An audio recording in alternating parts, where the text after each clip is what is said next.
AgTech es un sector donde aún no han habido grandes casos de éxito, pese a que las economías de Latinoamérica dependen en gran parte de la agricultura.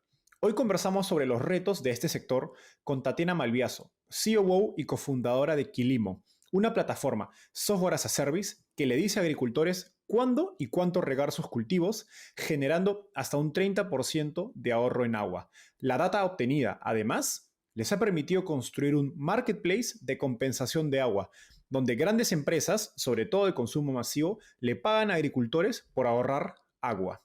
A la fecha, Quilimo monitorea más de 150.000 hectáreas en toda Latinoamérica, ha ahorrado más de 70.000 millones de litros de agua y ha levantado $1 millón de inversionistas como NXTP, Alaya Capital, iThink y The Yield Lab. Hablamos sobre los retos técnicos de crear productos tecnológicos para la agricultura y también Tatiana nos contó sobre las estrategias comerciales y de contenido que utilizaron para atraer a agricultores e incrementar el uso de tecnología. Gracias a Jairo Trat, Rodrigo Tisera, Andrea Ramos, Claudio Barahona y Camila Petiñat por su gran ayuda para preparar esta entrevista.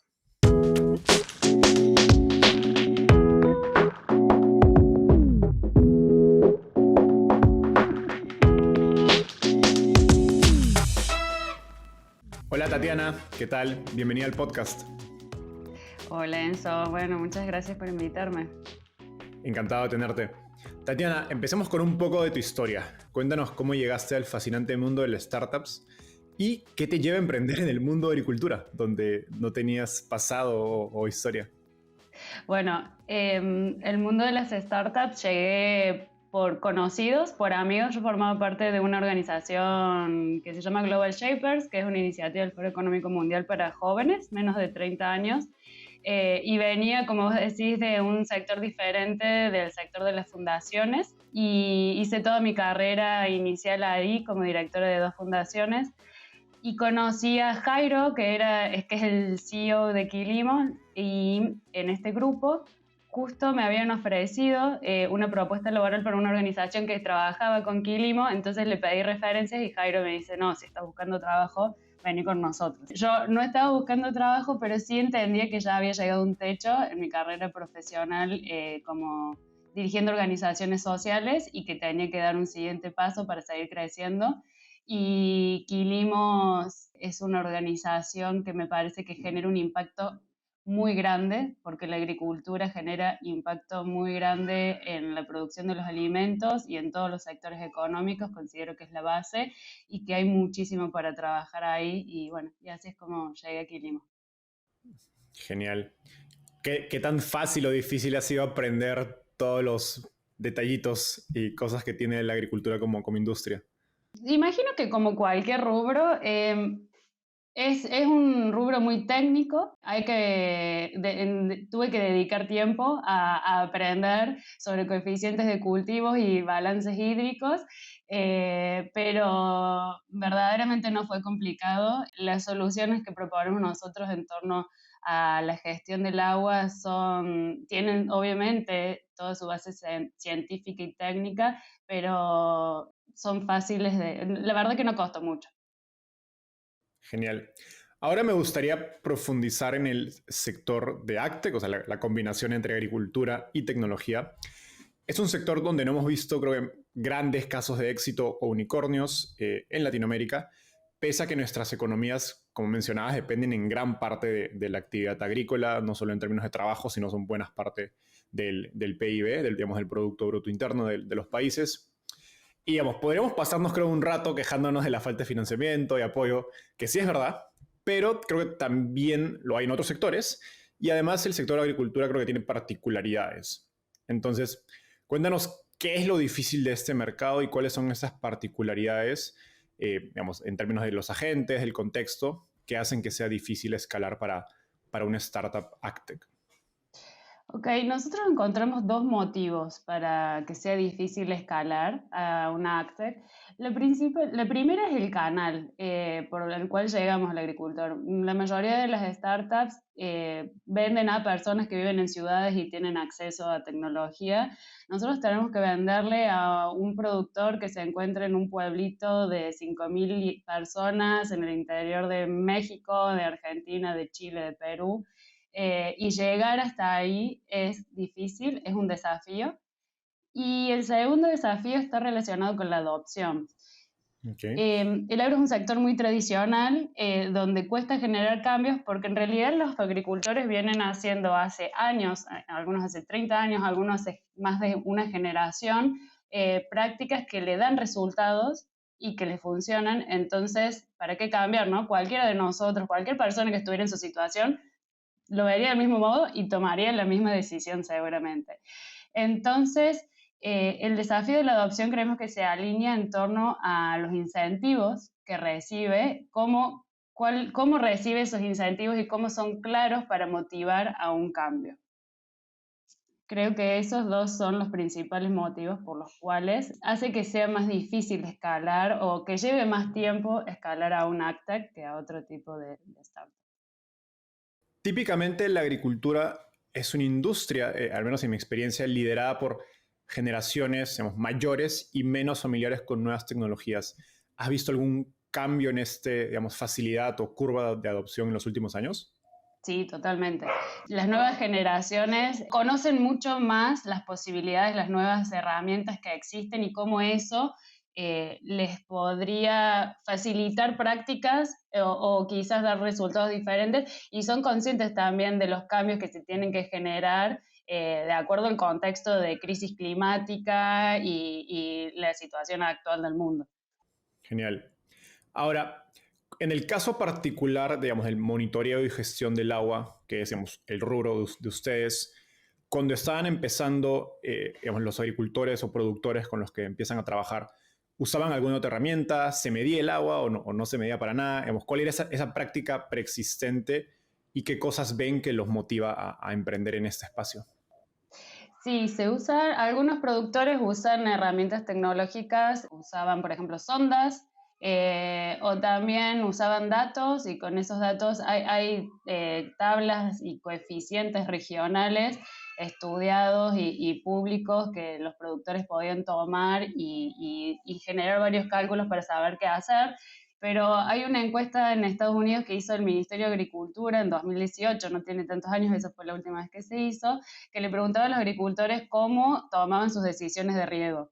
Y de esa encuesta, el 8% usaba algún tipo de tecnología que le permitía saber cuándo regar y cuánto regar, pero la categoría más popular era que el 28% de los agricultores decidían regar porque su vecino lo hacía.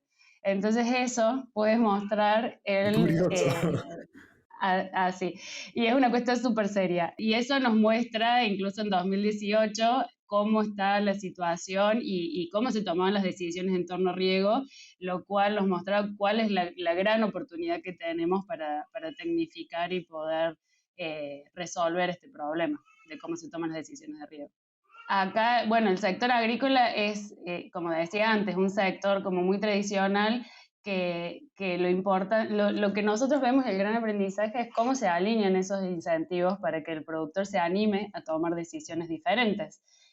Porque si también por tomar una decisión diferente hay un riesgo que pierda algo, mejor no tomar esa decisión. Eso nos pasa absolutamente a todos.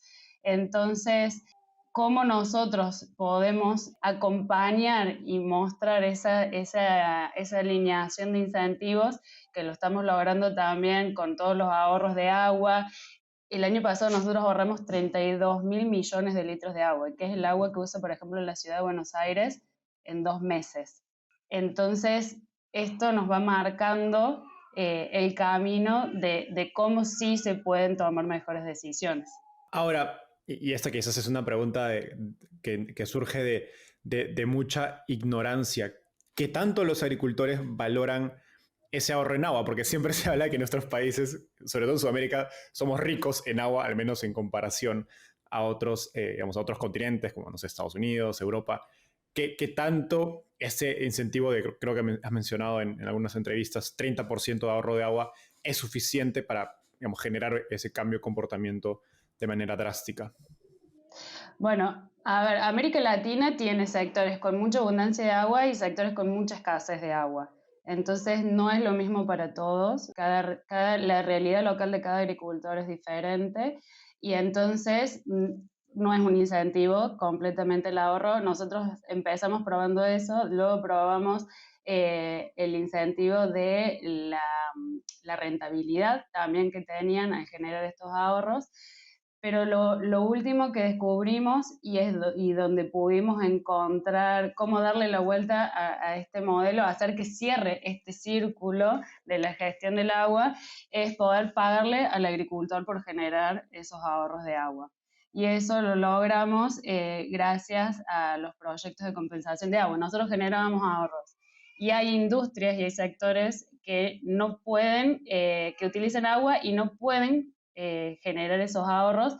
Entonces ellos son los que deciden comprar estos ahorros de agua para compensar la huella que están dejando sus footprints y con este dinero nosotros le podemos pagar a los agricultores por generar los ahorros. De esta manera, por ejemplo, en una sola cuenca, en la cuenca del Maipo en Chile, que es una de las cuencas más estresadas en América Latina, veníamos en los últimos 3 años con la misma cantidad de productores y en los últimos 6 meses logramos crecer 3.5 veces Wow. con este incentivo. Ahora, no quiero que nos adelantemos porque vamos a hablar más de eso más adelante. Entonces, retomando lo anterior y conectando lo que hemos discutido previamente, ¿cómo se veía el software inicial de Quilimo digamos, en los primeros meses de lanzamiento y a qué barreras tuvieron que enfrentarse para generar esa adopción inicial de su producto digamos, de gestión y ahorro de riego? Cuando pienso cómo se veía al inicio me da mucha risa porque al inicio eran no así tan rústico, pero sí tablas y personas manejando esos datos, ¿no? Y copiando y pegando. Pero eso me gusta contarlo porque muestra también nuestra orientación a no desarrollar tecnología por desarrollar, ¿no? Sino entender bien cuál es el problema que queremos resolver, probar la mejor manera de hacerlo y luego que encontramos la solución, sí agregarle la tecnología por encima para poder lograr que sea escalable y que genere impacto. Entonces, al comienzo era así. Nosotros estuvimos los primeros años trabajando de esa manera. Recién el quinto año de Quilimo sumamos a un área de producto para ya poder trabajar exclusivamente en cómo el agricultor ve nuestra plataforma, hacerla más accesible, hacerla más linda, hacerla más usable también incluso. Y creo que eso es uno de los grandes aprendizajes que tuvimos, es como no crear tecnología por crear, sino dedicarnos a entender bien los problemas y luego desarrollar la tecnología para resolverlos. Y en ese proceso, como nos comentabas, gran parte de los agricultores regaban porque su vecino lo hacía, otros no tenían ninguna herramienta de medición y era un porcentaje muy pequeño los que efectivamente usaban alguna técnica o alguna tecnología para hacerlo. ¿Cómo fueron esas primeras, digamos, procesos de venta o de convencer al agricultor? Oye, puedes utilizar esta herramienta que te va a facilitar tiempo y ahorros en agua. Bueno, ahí el primer año recorrimos más de 50.000 kilómetros para escuchar a los agricultores, entender cuáles son los problemas y la realidad del productor, como te decía antes, y que le dedicamos mucho tiempo a eso. Y a partir de ahí fue cómo pudimos mostrarle una solución de acuerdo a su problemática, ¿no? Como en toda etapa, hay early adopters, hay personas que confían, hay personas que también detectaron ese dolor en su negocio y entonces confían y deciden sumar una herramienta que les permita hacer las cosas diferentes. Y bueno, y a partir de ahí la recomendación también, como justamente el productor se guía por lo que hace el vecino, como dice esta encuesta, ver las buenas prácticas que tiene el vecino también es algo que genera cambios. Qué interesante esto. Cuando hay poca adopción de un producto tecnológico, como has comentado, un poco lo que les tocó a ustedes es co-crear el producto con su cliente, pues se trata en gran parte de una solución nueva. Cuéntanos, vamos, qué tanta co-creación hubo con los agricultores y qué recomendaciones tienes acerca de cómo llevar este proceso de crear un producto con tu cliente. Yo creo que la clave es primero entender cuál es el foco del negocio, ¿no? Y no dispersarse de ello. En nuestro caso, nuestro foco siempre fue el agua, la gestión del agua. La agricultura tiene muchos factores que afectan a su producción, pero siempre fue una decisión nuestra no salir de nuestro foco.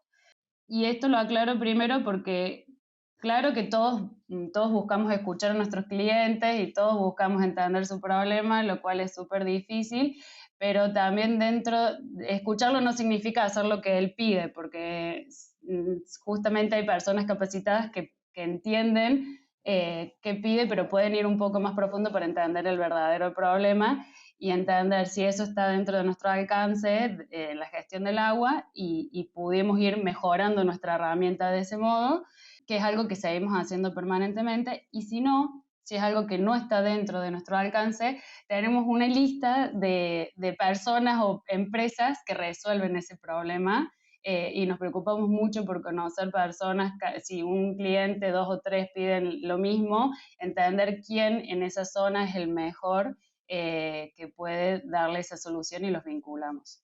Qué interesante esta manera de priorizar.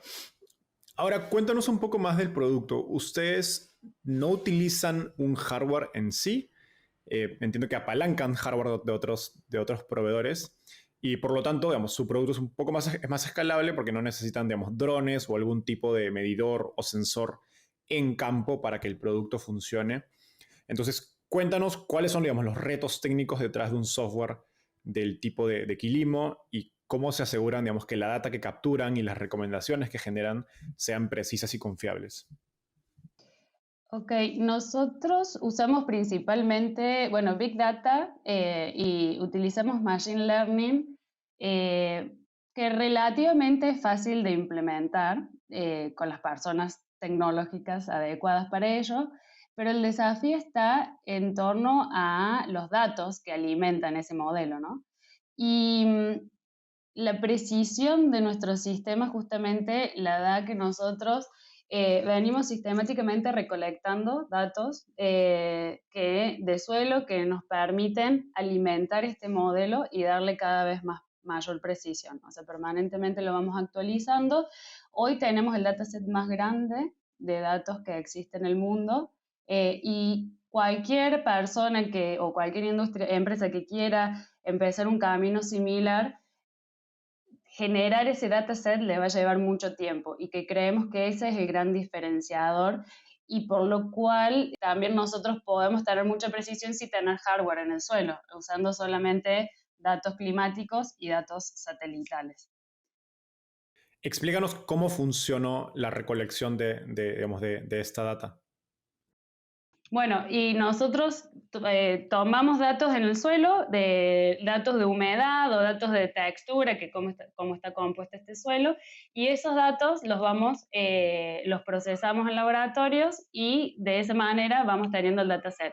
A lo largo de los 7 años, 8 años de Quilimo lo fuimos haciendo y lo hacemos periódicamente. No es algo que nos ancla para poder dar el servicio, pero sí entendemos que es algo, y no es algo muy complejo, es simplemente eso, tomar la muestra de suelo, analizar el laboratorio y utilizar esos datos en nuestro modelo.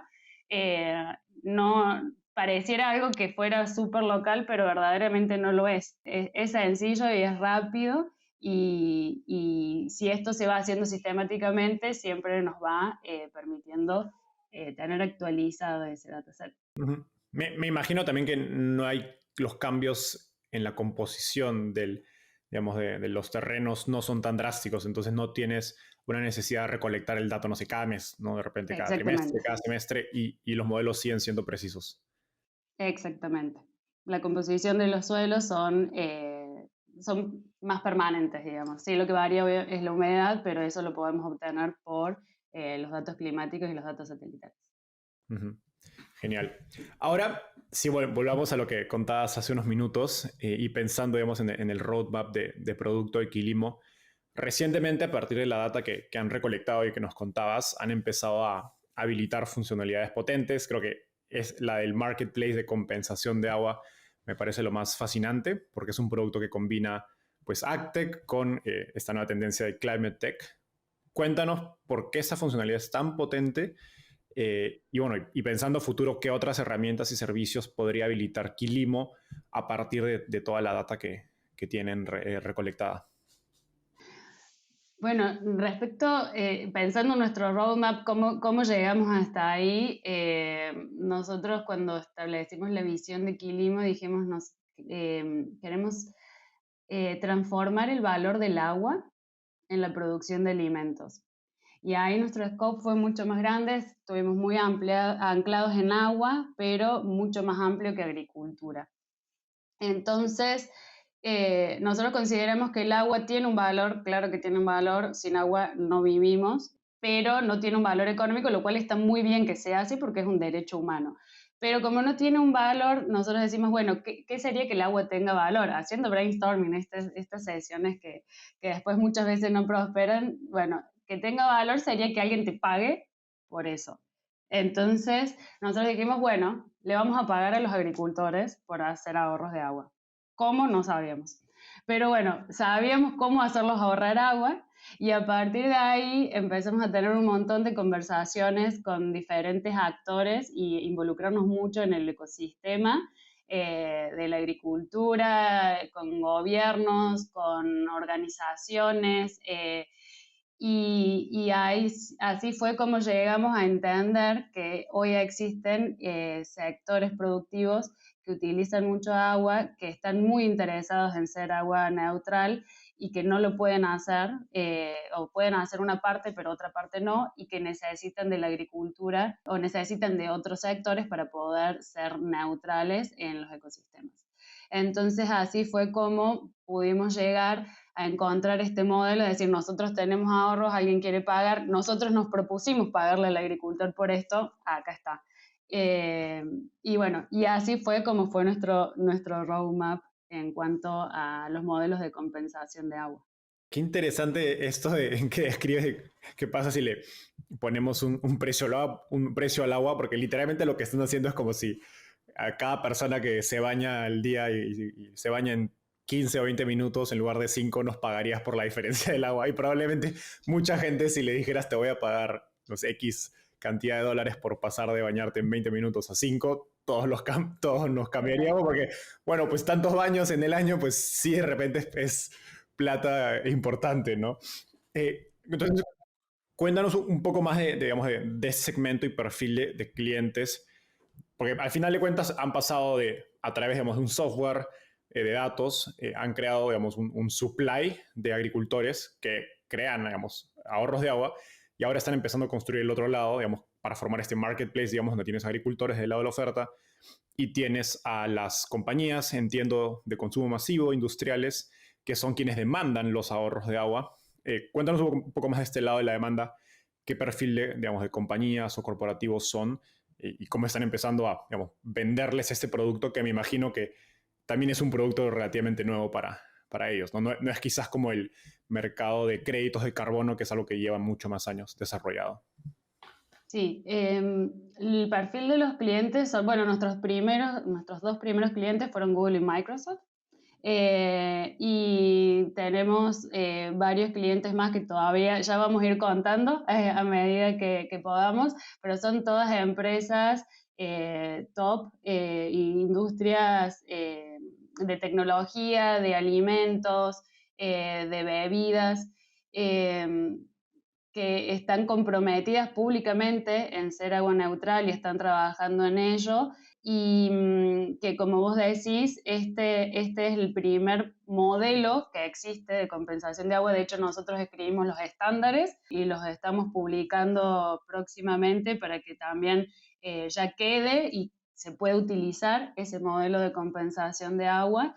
Creo que es, bueno, esto es todo súper nuevo y lo estamos construyendo paso a paso. Nos juntamos también con personas que vienen estudiando del tema hace un montón. De hecho, le mostramos los estándares que escribimos nosotros y dicen, wow, no puedo creer esto que están haciendo.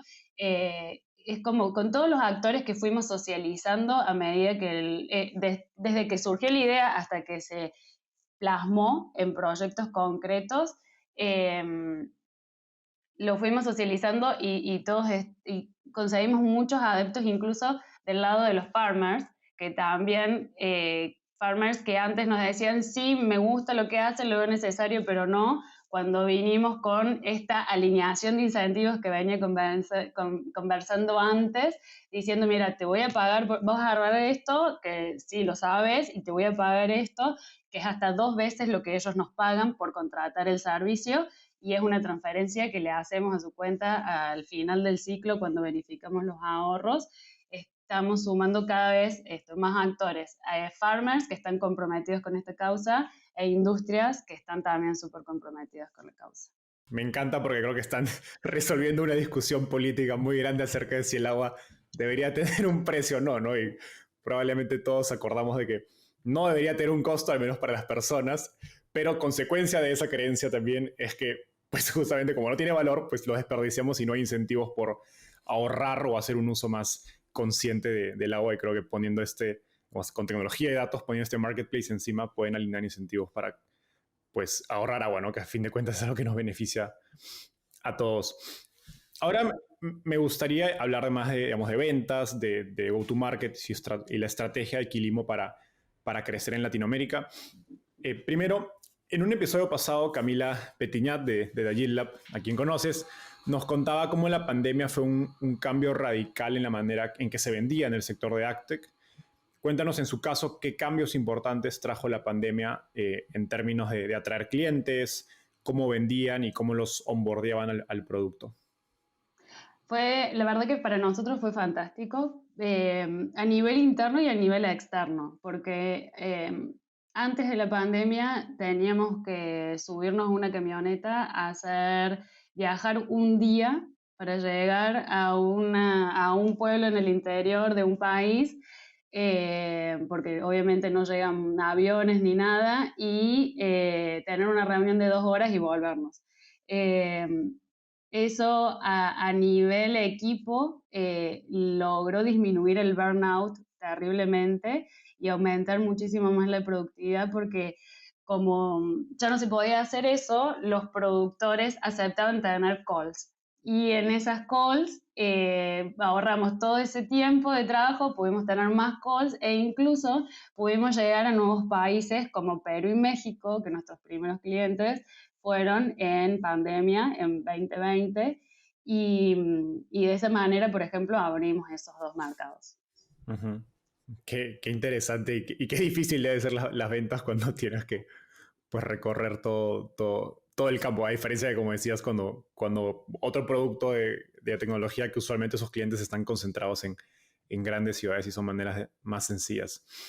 Ahora, digamos, ¿cómo esto ha impactado en la manera, digamos, en el proceso de venta y de onboardear el producto? Cuéntanos un poquito más, vamos, ahora que tus clientes te aceptan llamadas, ¿qué implica eso para Quilimo en su proceso de venta? Cuando uno compra un servicio o un producto, principalmente lo hace porque confía, ¿no? Entonces, está bien, la principal barrera era que aceptaran tener una llamada con nosotros, y después viene todo este desafío que mencionas de cómo ganamos la confianza de manera virtual. Y bueno, y ahí cambiamos muchas cosas, cómo veníamos trabajando. Y sobre todo en 2020, sí, principios de 2021, decidimos incorporar una línea de Customer Success, y que fue la primera vez que lo incorporamos en la empresa, y básicamente nos pusimos a estudiar, a leer libros, a ver los podcasts que había online y tutoriales en YouTube. Y a partir de ahí dijimos, bueno, ¿cómo empezamos? Y empecemos con un sistema de onboarding virtual, y a partir de ahí también creamos el Customer Health Score para ir midiendo la salud de nuestros clientes, ir detectando de manera proactiva cómo iban interactuando con nuestro servicio, con nuestros vendedores, con nuestro Customer Support. Creamos esta figura de Agronomy Success en vez de Customer Success, para que esté más en contacto de manera virtual con el cliente y poder ir detectando estas cosas que no podíamos ver por no estar en contacto con él presencialmente. Eh, y costó bastante, pero verdaderamente encontramos un modelo que funciona súper, súper bien. De hecho, tenemos empleados en Chile que dan servicio a la zona de Cuyo en Argentina. Tenemos también key limers en Argentina que dan servicio a México y de esta manera logramos hacer como esta internacionalización del servicio, agregándole valor al cliente y haciendo muchísimo más eficiente el proceso para nosotros. Uh-huh. Genial. Y hablando de internacionalización en México, y aquí agradezco a mi amigo Alex Salinas por la educación acerca del sector agrícola, el 70% de las hectáreas plantadas están en manos de pequeños agricultores, usualmente menos de 10 hectáreas, principalmente como resultado cultural de los ejidos, que es este momento en la historia mexicana. Uno pensaría que, por ende, esto hace más difícil escalar un producto como el suyo. ¿Qué diferencias han encontrado entre el mercado argentino y el de nuevos países, como el caso de México? Y, digamos, en ese contexto, ¿cómo ha tenido que evolucionar su estrategia de expansión? Ok, hay dos cosas que me parece que puede responder la pregunta. La primera es, cualquier producto que uno quiera hacer copy-paste en diferentes mercados no funciona literal, ¿no? Siempre hay que hacer un entendimiento, al menos de cómo leen y cómo usan la herramienta que uno tiene o cómo entienden el problema que uno resuelve con la tecnología. Sí, trabajar en eso es clave. Y para nosotros fue clave incluso contar con agrónomos mexicanos que nos enseñan a nosotros cómo son las prácticas y cuáles son las dificultades, incluso de acuerdo a la región. México es gigantesco territorialmente. Hay regiones en donde hay abundancia de agua y otras donde es súper crítica y están haciendo hasta recortes en el consumo de agua en las ciudades. Entonces, los desafíos son re complejos en ese sentido. Eh, y nos apoyamos en gente local también para entenderlo. Y después la otra pata es la agronomía, particularmente al ser un sector muy tradicional, la agricultura, perdón, funciona mucho por confianza. Y nosotros encontramos un actor clave en cualquier país que le da confianza a los agricultores y son los asesores. Hay asesores incluso que son estrellas y que si el asesor dice se hace así, es además porque el que más sabe y el que tiene más experiencia, todos lo siguen. Danos un poquito más de contexto. ¿Quién es ese asesor? ¿Es parte de una asociación? ¿Es independiente?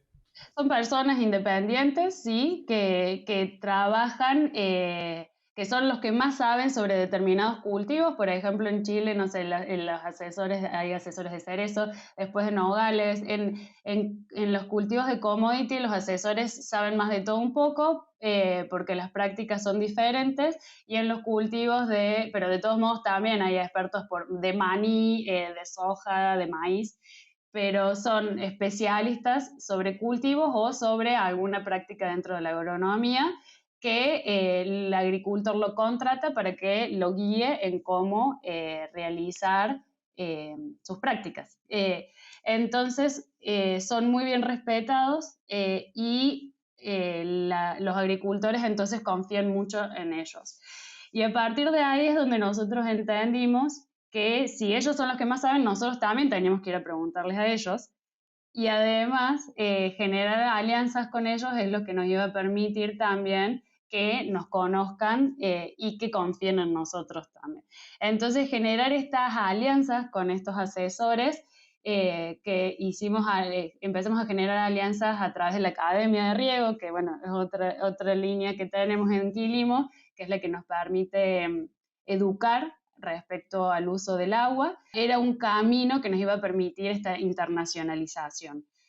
Si nosotros podíamos aliarnos con estos asesores y que para ellos los asesores obviamente tienen que confiar en Quilimo y entender que es una solución potente, el agricultor también lo iba a poder hacer.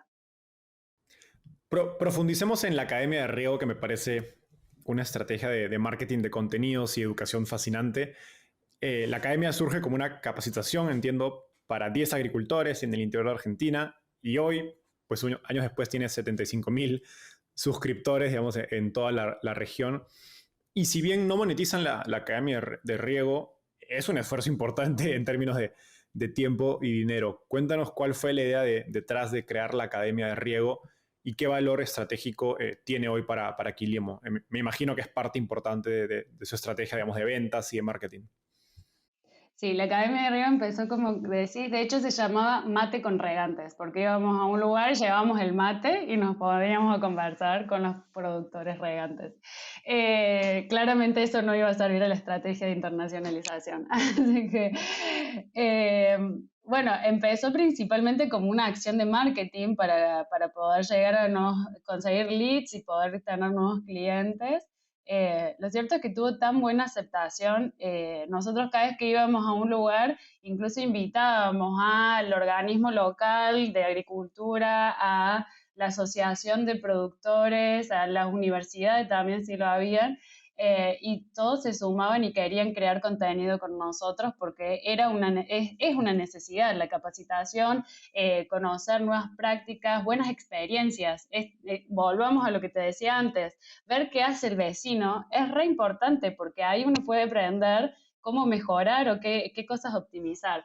Eh, entonces, así fui creciendo, como somos muy curiosos, dijimos, bueno, ya lo hacíamos en Argentina y en Chile, dijimos, bueno, hagamos uno virtual en 2019, finales de 2019, a ver qué pasa. No se conectó absolutamente nadie.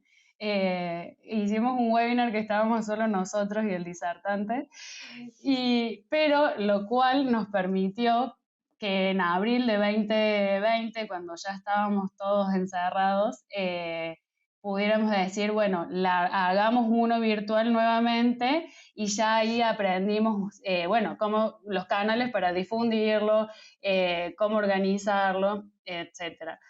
Y esa vez hubo creo que 10 o 20 inscriptos, lo cual era el mismo resultado que estábamos teniendo presencial, así que bien. Al siguiente que hicimos, al mes siguiente ya hubo cerca de 200 inscriptos y así fue creciendo. Hay webinars en los que participan más de 2.000 agricultores en toda Latinoamérica. Eh, de hecho, muchos agricultores nos escribieron diciendo gracias porque por participar de un webinar de la academia me descargué Zoom por primera vez y aprendí a usarlo. Entonces, el impacto que estamos teniendo para estos microagricultores y pequeños agricultores que no podrían acceder a pagarle a este asesor estrella que te digo que sabe muchísimo, es muy grande. De hecho, el 23% de los asistentes de la academia son mujeres. Las mujeres en la agricultura tienen un rol muy importante, sin embargo, no están en las mesas donde se toman las decisiones y de esta manera también podemos llegarles con conocimiento a ellas y mejorar sus economías también locales. Y bueno, y también, cierto, nosotros cuando creamos la Academia Riego dijimos, cuando ya le cambiamos el branding y todo, dijimos, queremos ser los referentes en agua y queremos ser los que más sabemos de agua en Latinoamérica. Y decidimos además exclusivamente hacerlo en español, porque creemos que en inglés hay un montón de contenido y en español no. Hoy la Academia Riego es el principal canal de adquisición de clientes, más del 50% de nuestros clientes vienen por allí, entonces estamos cumpliendo todos los objetivos, los comerciales, pero también los de impacto, que nos importa muchísimo el impacto y por eso es que estamos donde estamos y hacemos todo lo que estamos haciendo. Qué increíble. Y conecto mucho con eso que decías de que el contenido está todo en inglés. Es una de las razones por las que empecé Startupeable.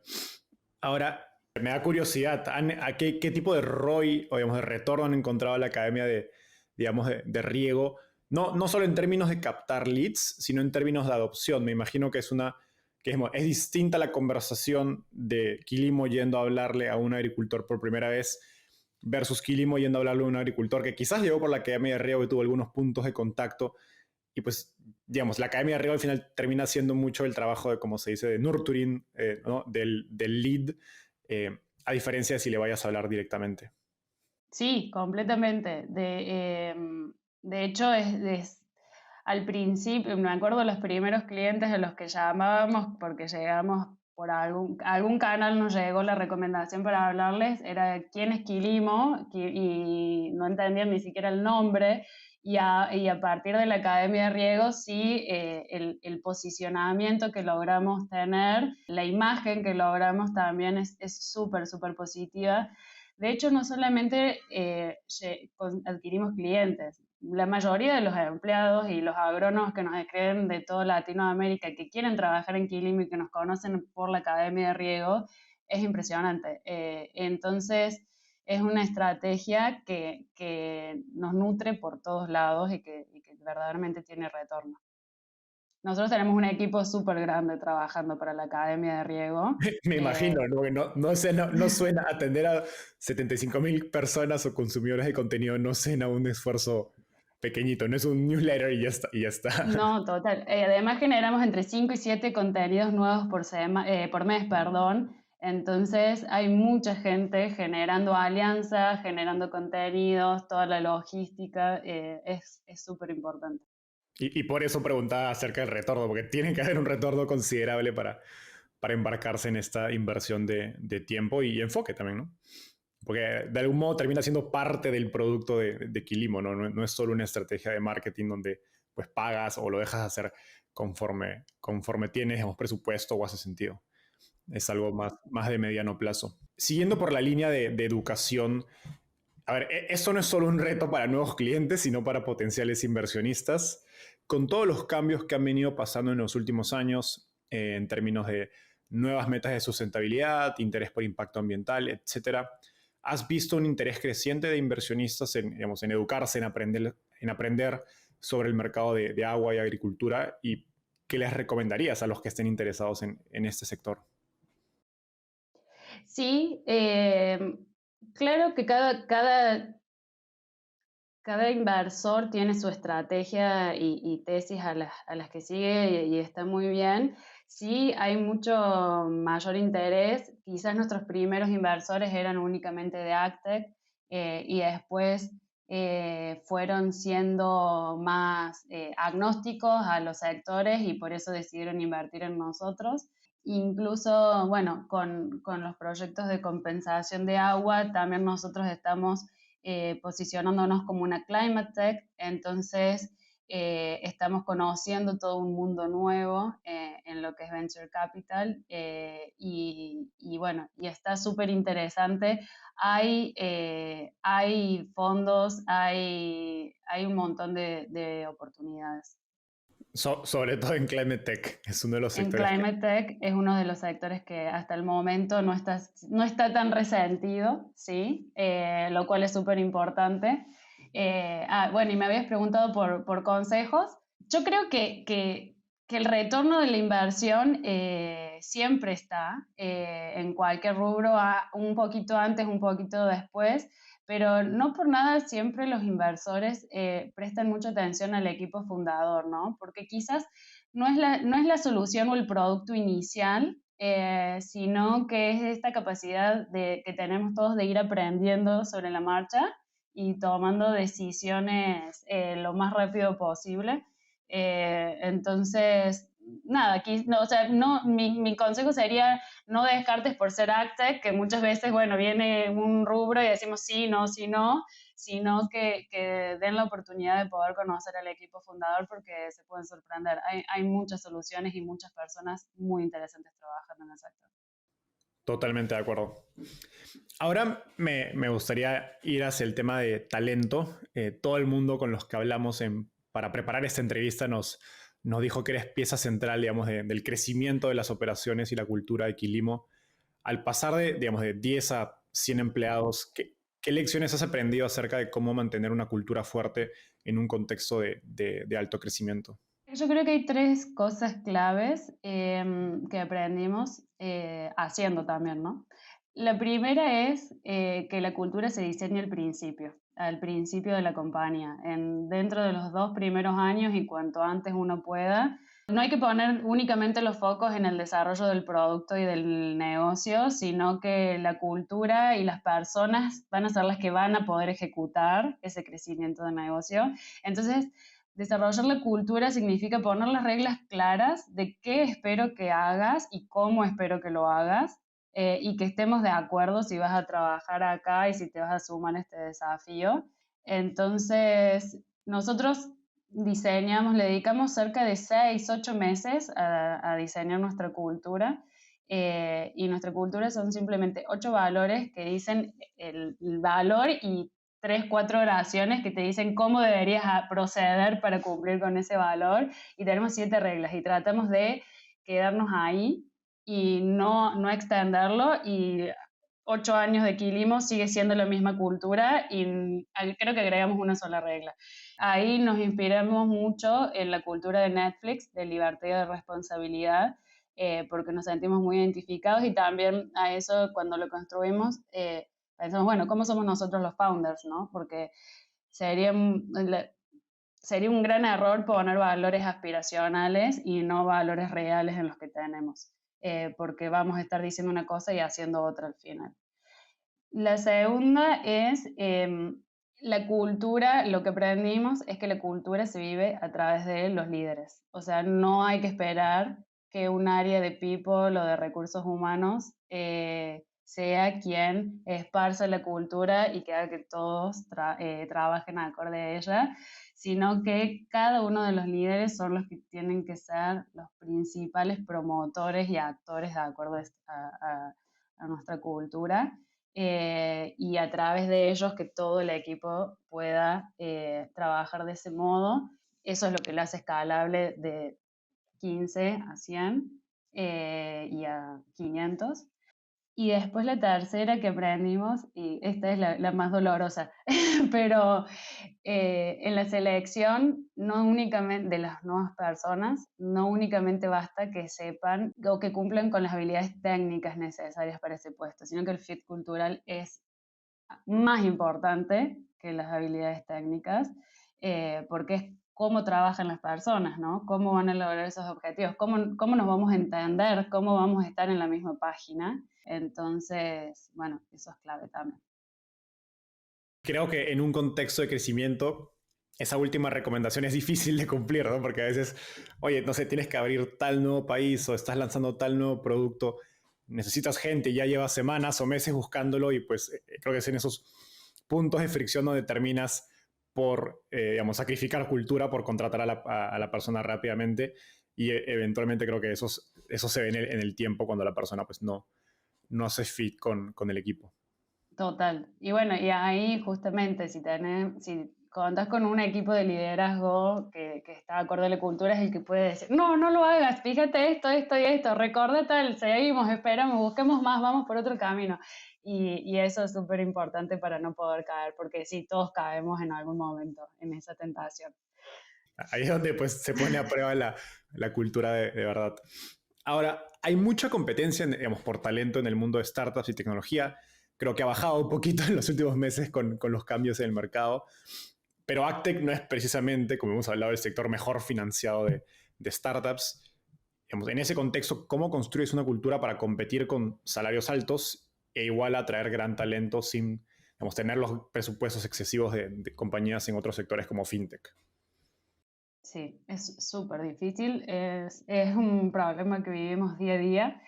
¿Cómo lo trabajamos? Por un lado es que tratamos que de verdad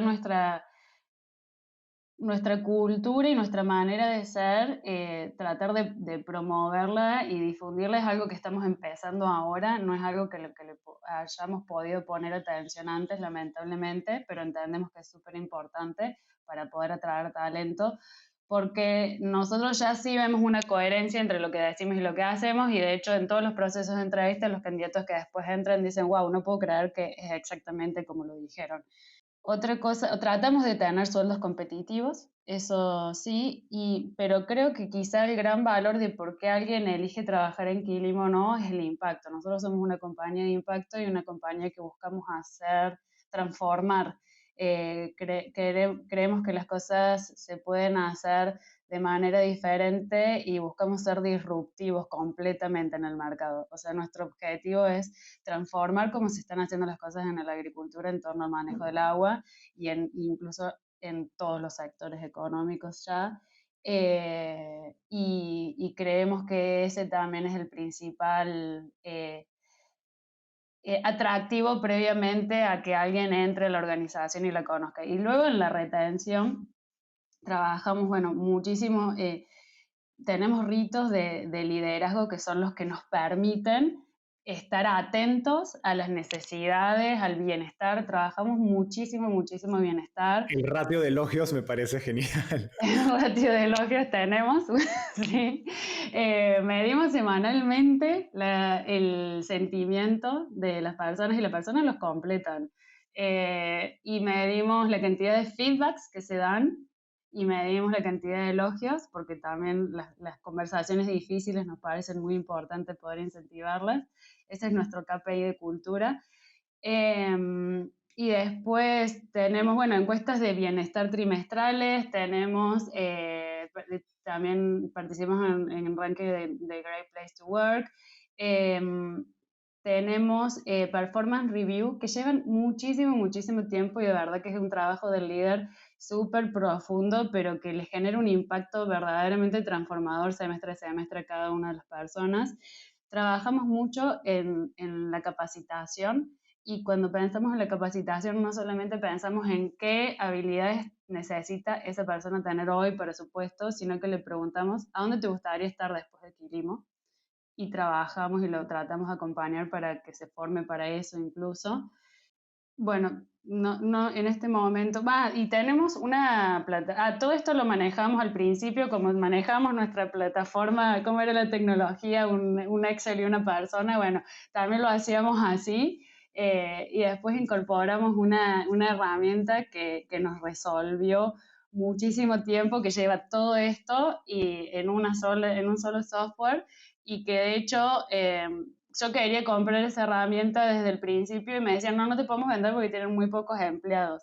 Así que era año a año, le decía, bueno, ahora somos tantos, nos pueden vender, bueno, hasta que finalmente decidieron vendernos y no lo podían creer, a los 6 meses ya estábamos en el top 5 de las empresas que mejor lo usaban, pero porque nosotros ya teníamos todas esas prácticas incorporadas y verdaderamente los líderes ven el valor de poder trabajar de esa manera porque vemos el impacto que generan en cada uno de los Kilimers. ¿Cómo se llama esta herramienta? ¿Y hay algún libro o no sé si documento que resuma todo este playbook de cultura que nos has descrito? La herramienta se llama Culture Rocks, es una startup brasilera y nosotros para armar nuestra cultura, en ese momento no estaba, pero nos guiamos por el deck de cultura, de valores que tenía Netflix, que está online, y después sacaron un libro que se llama Aquí no hay reglas, que explica, está muy bueno porque explica toda la transición de cómo fueron generando ellos, cómo llegaron hasta esa cultura, y pone muchas situaciones en dicotomía de qué harías si actúas de tal manera y si actúas de acuerdo a la cultura y por qué al final esto genera mejor impacto. Eh, Así que esos son los documentos. Y después, sí, de Performance Review usamos un montón de modelos. Ahora no me acuerdo el nombre de la guía que usamos para hacerlas, pero bueno, es como que fuimos buscando todo, googleando básicamente, leyendo en blogs, escuchando podcasts y aplicando. Quizá también hay momentos para cada compañía de qué tipo de modelos pueden usar. Nosotros fuimos cambiando mucho eso. Uh-huh. Tatiana, ha sido una entrevista increíble. Creo que nos ha dejado muchísimos aprendizajes en varios temas, desde agricultura hasta cultura. Llegamos a la parte final de la entrevista. Esta se llama ronda de tweets. Básicamente te voy a hacer una pregunta corta y me tienes que responder en menos de un minuto. ¿Estás lista? Listo. Si volvieras a emprender de cero Quilimo, ¿cuál sería esa principal lección que te darías a ti misma? Em, no creer que el sector es una barrera y confiar en las habilidades de las personas, en las habilidades personales y seguir estudiando y aprendiendo de todo. Genial. ¿Qué te gustaría cambiar del mundo de las startups en Latinoamérica? Me gustaría que las startups de Latinoamérica tengan un mindset global y que crean que desde Latinoamérica se puede transformar el mundo, verdaderamente. Estoy viajando de San Francisco a Córdoba. ¿Qué libro debería leer y por qué? Que no sea de cultura. Bien, podrías leer Lean In de Sheryl Sanders, la CEO de Facebook, porque creo que explica muy bien el bias que hay en género en la industria, que sigue existiendo actualmente, y ayuda a pensar cómo cada uno de nuestro lugar podemos disminuir ese gap. Buenísimo. Tatiana, eso fue todo por hoy. Gracias por esta gran entrevista. Un gustazo conversar y nos vemos en un próximo episodio. Bye. Muchas gracias.